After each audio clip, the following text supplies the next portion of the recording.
अस्सलाम वालेकुम नाजरीन हाजरीन सामीन। तो जी न्यू अपडेट ये है कि जानवरों की वीडियोस देख देख के मुझे और ज़ीशान को शौक़ लग गया जानवर पालने का। इस वीडियो में मैं आपको बताऊंगी कि किस तरह मुझे फ़ायदे हुए और किस तरह मुझे नुकसान हुए।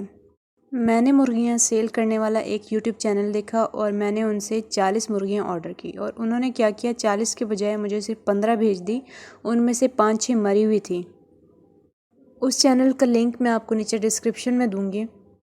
उन भाई ने मुझे कहा कि मुझे फुल पेमेंट एडवांस में चाहिए। मैंने कहा मैं फ़ुल आपको नहीं दे सकती, मैं आपको हाफ़ दूंगी, हाफ़ मैं आपको बाद में दूंगी। लेकिन वो बज़िद थे, लेकिन मुझे भी शक हुआ था कि ऐसा ना हो कि ये भेजे ही ना। तो फिर मैंने उनको सेंड नहीं किए पूरे पैसे, हाफ़ मैंने पेमेंट एडवांस में भेजी थी। लेकिन हमारे पार्सल के साथ साथ एक और भाई ने 50 मुर्गियाँ मंगवाई थी और उनसे पूरी पेमेंट एडवांस में उन्होंने ले ली थी और उनको भी उन्होंने 15 ही भेजी हैं और इतनी सारी मरी हुई थी मुर्गियाँ। फिर मैंने कुछ घरों से मुर्गियाँ जो बेच रहे थे उनसे ली और कुछ मैंने मंडी से ली। मंडी से एक दफ़ा जो है ना, मैंने तकरीबन 15-20 मुर्गियाँ मंगवाई थी और उन्हें थी बीमारी लगी हुई और उनकी वजह से मेरी दूसरी मुर्गियाँ भी बीमार हो गई। इस वजह से मेरी काफ़ी मुर्गियाँ जो पहले ज़िंदा थी मेरे पास मौजूद थी, उनकी भी काफ़ी मुर्गियों की डेथ हो गई। फिर नतीजा अब ये निकला है कि तकरीबन 40-50 मुर्गियों की अब हाफ़ मुर्गियाँ बच गई हैं मेरे पास। इसके अलावा ज़ीशान मंडी से जाके ये मुर्गाबियाँ लेके आया। मुर्गाबियाँ अभी ये पूरी नहीं हैं, ये बच्चे हैं। और ये बत्तख के बच्चे इतने इतने ज़्यादा क्यूट है ना, ये 4 बच्चे लेके आया। तो नुकसान तो मुझे काफ़ी सारा हुआ है, लेकिन वो बात मैंने दिल पे नहीं ली क्योंकि मुझे इस चीज़ का शौक़ चढ़ा हुआ है।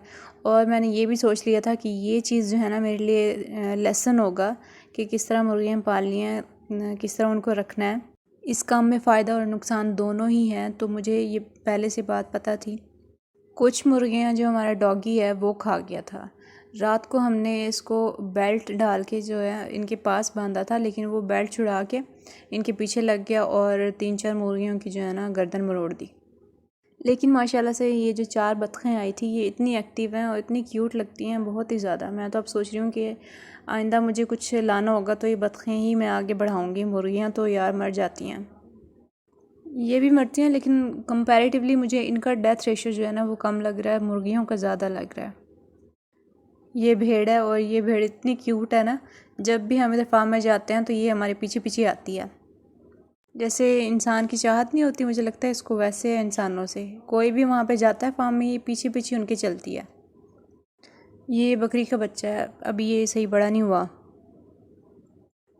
मुर्गियों से मैंने फुल उम्मीद लगाई हुई है कि अल्लाह करे ये सर्दियों तक जल्दी से बड़ी हो जाएं और अंडे देना शुरू हो जाएं। इन्हें कैद नहीं रखा हुआ, ये आराम से पूरे एरिया में फिरती रहती हैं, सारा दिन मज़े करती हैं। फुल चिल वाला माहौल है इनका। मुर्गियों से ज़्यादा जो छोटे छोटे चूज़े होते हैं वो बहुत क्यूट लगते हैं, लेकिन वो मैं कहती हूँ अगर मुर्गियाँ नहीं मुझसे बच पा रही तो चूज़े तो बहुत ही जल्दी मर जाएंगे। इस बतखों के काम देखो यार, इतनी क्यूट है, सारा दिन ऐसी हरकतें करती रहती है, इस पर बहुत प्यार आता है। अभी मैंने और भी जानवर ख़रीदने हैं। आप कमेंट्स में लाजमी बताना कि और मैं कौन सी जानवर ख़रीदूँ, आप कौन सी जानवर देखना चाहते हैं।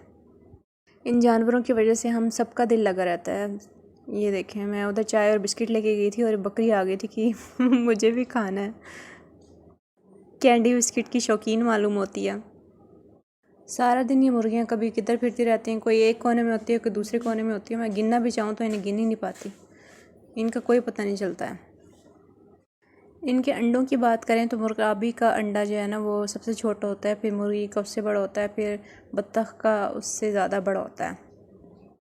बत्तख अल्लाह करे जल्दी से बड़ी हो जाएं। इसके अंडों का मुझे बेसब्री से इंतज़ार है क्योंकि ये मार्केट में मिलते भी नहीं है इसके अंडे। वो बस बच्चे निकालने के लिए दे रहे होते हैं, लेकिन खाने के लिए कोई यूज़ ही नहीं करता। मुझे लगता है या तो ज़्यादा एक्सपेंसिव है या फिर डिमांड नहीं है, या तो फिर बतखें लोग पालते नहीं हैं, इस वजह से वो अवेलेबल होता ही नहीं है।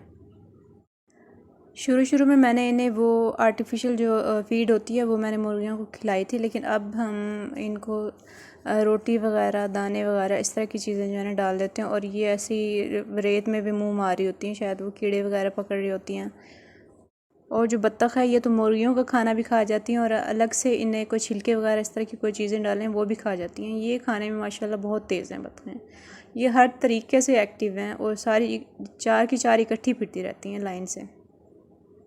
मुर्गियाँ तो इन्हें देखती रहती हैं और ये जो है ना इतनी जल्दी जल्दी चोंच हिला के खा लेती हैं।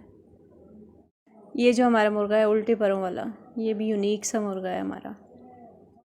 एक हमने फार्मी मुर्गी भी ली थी, उसके तो बेचारी के पर ही ऐसे उखड़े हुए हैं और वो बंदों के अलावा कहीं जाती नहीं है।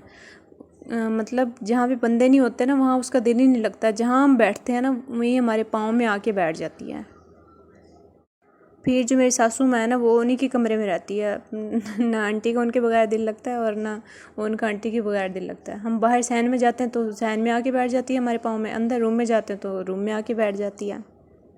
घर के साथ हम एक और सेटअप बना रहे हैं इन मुर्गियों के लिए, और जो गाय वगैरह होती हैं उनके लिए हम सेटअप बना रहे हैं।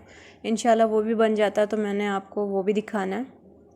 लेकिन फ़िलहाल अगर आपने चैनल को सब्सक्राइब नहीं किया तो सब्सक्राइब ज़रूर करें और कमेंट्स में अपनी कीमती राय का इजहार ज़रूर करें। तब तक अल्लाह हाफ़िज़।